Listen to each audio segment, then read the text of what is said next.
මෙතන මූලික තාර්කික ద్వාර කීයද 3යි. සංයුක්ත තාර්කික ద్వාර කීයද 2යි. ඒකේ පළවෙනි එක මොකද්ද? AND gate. AND gate කියන්නේ AND ద్వාරය.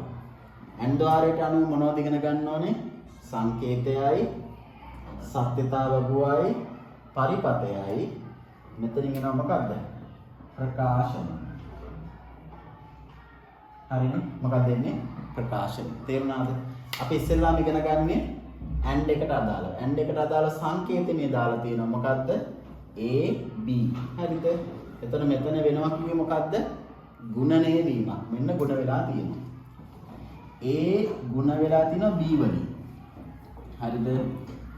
එතකොට මේක තමයි මේකට අදාළ සංකේතය. දැන් මෙතන ඒකට අදාළ සත්‍යතාවය. දැන් මෙතන මම කිව්වා ආදාන 2යි කියලා. ආදාන 2යි නම් ගන්නේ මොකක් කියලාද? 2 දෙවන බලය කියලා. හරිනේ? එතකොට 2 වැඩි කිරීම 2 කීයද? 4යි. එහෙනම් ආදාන කීයක් තියෙන්න ඕනද මෙතන? 4යි. ඒකට ගන්නවා මොකද්ද? පළවෙනි එක A බිංදු. එතන මේ තියෙන්නේ A, මේ A. ඊළඟට මේ තියෙන්නේ B. හරි? ඊළඟට මේ තියෙන්නේ F. F කියන්නේ F සමානයි A.B. හරිනේ? පැහැදිලිනේ? එතන මෙතන පළවෙනි එක බිංදු 2යි A2යි හරි.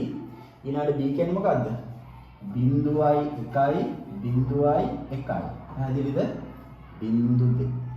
හරි. ඊළඟට මේකෙදි වෙන්නේ මොකක් කියලා කිව්වද?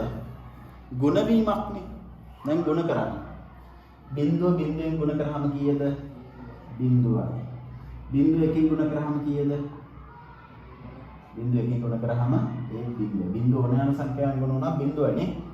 ඊට පස්සේ එක බිංදුවෙන් ගුණ වුණාම කීයද? බිංදුවයි. එක එකකින් ගුණ වුණාම කීයද? 1යි. පැහැදිලිද? ඔන්න සත්‍යතාවගුව හරි. එතකොට මේ සත්‍යතාවගුවට අනුව ඔප්පු වෙන දේ මෙහෙම ලිව්වොත් මේ සත්‍යතාවගුවට අනුව ඔප්පු වෙන්නේ ඊටාම වැදගත් එක කාරණයක්. මොකද්ද? මේ බලන්නකෝ. මෙතන පළවෙනි ආදානය අසත්‍යයි, දෙවෙනි ආදානයත් අසත්‍යයි, ප්‍රතිදානයත් අසත්‍යයි. පළවෙනි ආදානය අසත්‍යයි, දෙවෙනි ප්‍රතිදානය සත්‍යයි, පළවෙනි ආදානය සත්‍යයි, අසත්‍යයි, දෙවෙනි ආදානය සත්‍යයි, ප්‍රතිදානය අසත්‍යයි. පළවෙනි ආදානය සත්‍යයි, දෙවෙනි ආදානය අසත්‍යයි, ප්‍රතිදානය අසත්‍යයි. පළවෙනි ආදානයත් දෙවෙනි ආදානයත් කියන ආදාන දෙකම සත්‍ය වුණාම ප්‍රතිදානය මොකක් වෙලා තියෙනවද? සත්‍ය වෙලා තියෙනවා. එහෙනම් මෙතනදී අපි මූලික තර්කයක් ගොඩනගනවා. මොකද්ද? AND ద్వාරයෙහි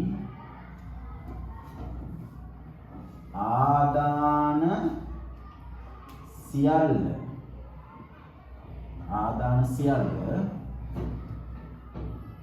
සත්‍ය වූ විට මොකක් වේද? ප්‍රතිදානය සත්‍ය වේ. ඒක තේරුණාද? AND ద్వාරයෙහි ආදාන සියල්ල සත්‍ය වූ විට මොකක් වෙනවද? ප්‍රතිදානය මොකක් වේද? සත්‍ය වේ. හරි. දෙවෙනි කොටසත් හරි. දැන් මේකේ තුන්වෙනි කොටස මොකක්ද ඉගෙන ගන්න තියෙන්නේ?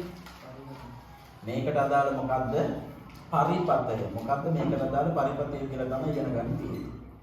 හරි. මොකක්ද මේකට අදාළ පරිපතය?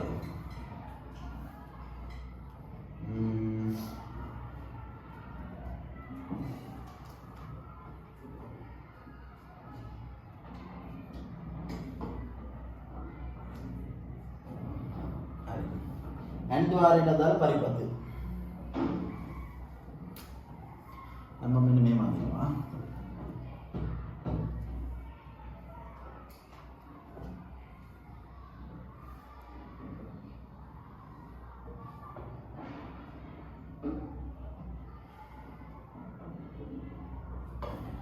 මේ ඇන්දේ පරිපතය. හරිද? පරිපතය. මෙතනට A නම් මෙතන B. මෙතනට අපි කියනවා මොකක්ද කියලාද? වියලි කෝෂය කියලා. බැටරි කියලා කියන්නේ ඔක නේද? වියලි කෝෂය කියලා නේද ඔකට කියන්නේ? වියලි කෝෂය. හරිද? හරි. ඊළඟට මෙතන අපිට අපි කියනවා මොකක්ද? බල්බය. හරිද? මෙතන පළවෙනි ආදානය, මෙතන දෙවෙනි ආදානය. ඔන්න බලන්න. මෙතනින් විදුලියක් මෙහෙම ගිහිල්ලා ඉලෙක්ට්‍රෝනයක් මෙහෙම ගිහිල්ලා මෙතන පුතේ මේ අසත්‍යයිනේ මේක ස්විච් එක ඔෆ් වෙලානේ තියෙන්නේ නේද ස්විච් එක ඔෆ් වෙලා මේ ඔෆ් B එක මොකද වෙලා තියෙන්නේ ඒත් ඔෆ් නේද ඔෆ් දැන් මෙතන ප්‍රතිදානය මොකද්ද බිඳුව ඒ කියන්නේ බල්බේ දැල් වෙනවද නැහැ ඊට පස්සේ බලන්න මෙතන ඔෆ් මෙතන ඔන් වෙනවා ඒ කියන්නේ සරලව කොහමද මෙහෙම වෙනවා දැන් පුතේ බල්බේ පත් වෙනවද නෑ ඇයි මෙතනින් කරන්ට් එක යන්නේ නෑ පැහැදිලිද බල්බේ නොදැල්ලේ ඊළඟට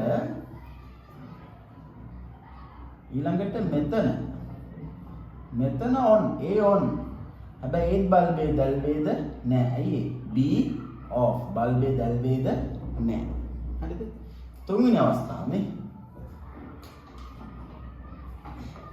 එතකොට මෙතන මොකද මෙතන සත්‍යයි මෙතනත් සත්‍යයි දැන් මෙතනින් එන විදුලි ධාරාව මෙහෙම ගිහිල්ලා මෙතනට ඇවිල්ලා බල්බය දැල්වේද ඔව් දැල්වේ ඒක තමයි මේ තුන්වෙනි අවස්ථාව පැහැදිලිද ඈ එහෙනම් මෙන්න මේ අපේ මූලිකව ගොඩනගන තර්කයේ සත්‍යය නේද මොකක්ද ඇන්ද්වාරේහි ආදාන සියල්ල සත්‍ය වූ විට ප්‍රතිදානෙ සත්‍ය වේ ඇන්ද්වාරේ ආදාන සියල්ල සත්‍ය විට මොකක් වේද ප්‍රතිදානය සත්‍ය වේ තේරුණාද ප්‍රතිදානය සත්‍ය වෙන්නේ ආදාන සියල්ල සත්‍ය වුණාම විතරයි හරි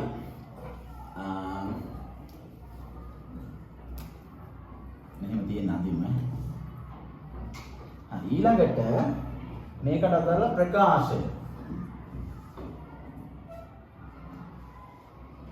ප්‍රකාශය හරිද ප්‍රකාශය තමයි මේ කියන්නේ මොකක්ද ප්‍රකාශය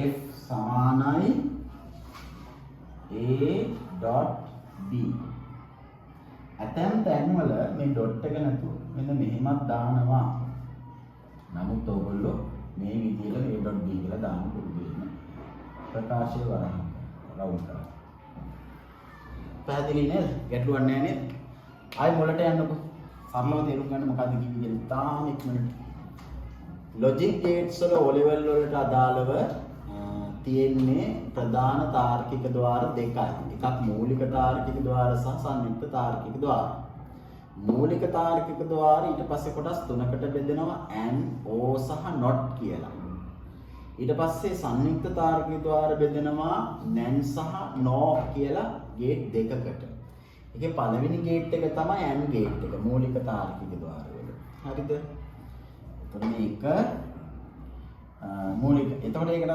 සංකේත තමයි A B මෙන්න මේ සංකේත මේකෙදි ගුණනීය වීමක් වෙනවා මේ ඇතුලේ දාන්න එපා හොඳේ නමුත් ඩොට් එකෙන් වෙන්නේ ගුණනීය වීමක් කියලා මතක තියාගන්න ඊට පස්සේ ඊට අදාළ සත්‍යතාවක තමයි මේ ට්‍රූත් ටේබල් එක එතකොට මෙතනදි කිව්වා and ద్వාරෙහි ආදාන සියල්ල සත්‍ය වූ විට ප්‍රතිදානෙ සත්‍ය වේ ඒක තමයි මූලික තර්කය ආදාන දෙකම සත්‍ය වෙච්ච අවස්ථාවල ප්‍රතිදානෙ සත්‍ය වේ එහෙනම් ඒක අනිත් පැත්ත හිතා ගන්න ඕනේ ආදාන අනිත් සෑම අවස්ථාවකදී ඒ කියන්නේ ආදාන දෙකම සත්‍ය අවස්ථා ඇර අනිත් සෑම අවස්ථාවකදීම ප්‍රතිදානෙ කුමක් වේද අසත්‍ය වේ ඒකට අදාළ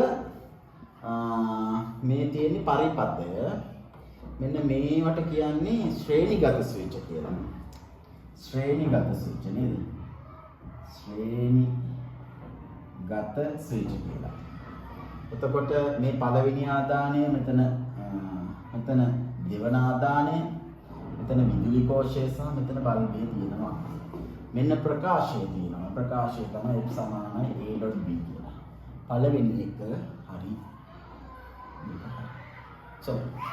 මෙයා හරි ඉක්මනට දාගන්න